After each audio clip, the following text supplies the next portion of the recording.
Bonjour à vous, voici un exercice sur le football.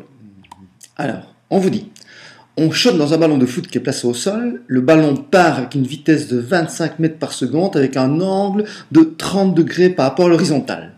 On vous demande, il va monter jusqu'à quelle hauteur, au maximum, et à quelle distance il se trouvera à ce moment-là par rapport donc, au point de départ, donc distance horizontale.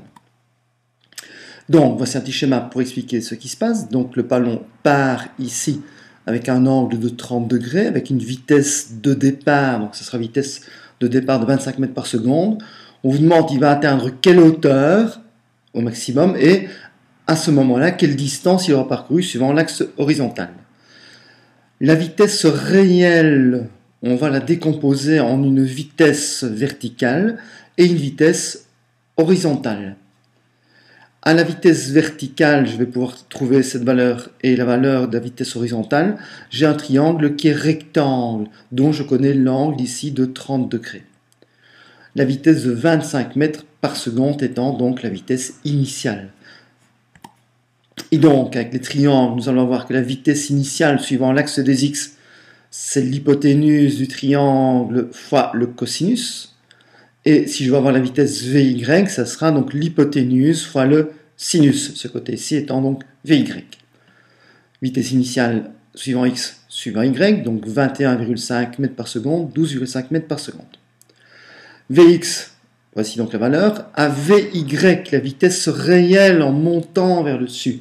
À la vitesse qu'il a verticale de départ, il va y avoir une vitesse de chute libre qui s'ajoute. Et donc, ça s'ajoute, mais dans l'autre sens par rapport à la vitesse initiale. Et donc, ça sera 12,5 mètres par seconde moins g fois t. Au niveau des distances, ici, j'ai une vitesse horizontale qui est constante. Il n'y a rien d'autre qui s'ajoute, il n'y a pas d'accélération. Qu'au niveau de l'axe vertical, il y a l'accélération en chute libre. Et donc, on a deux formules différentes. La vitesse, la distance, c'est la vitesse fois le temps, donc Vx fois le temps.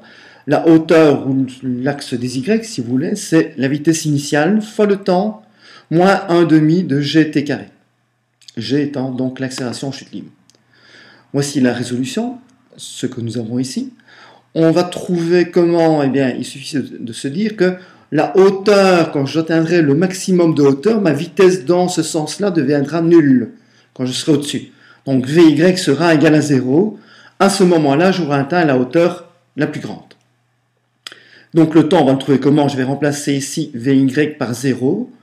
G, c'est 9,81. Donc je vais trouver le temps et j'obtiens donc une réponse. Le temps vaut 1,28 secondes. Quand j'ai le temps, je peux trouver les distances, vu que Vy, on l'a, c'est 21,7. Le temps, 1,28 secondes. Donc j'ai la distance x, 27,8 mètres. Et la hauteur, on obtient 7,8 mètres. Yes!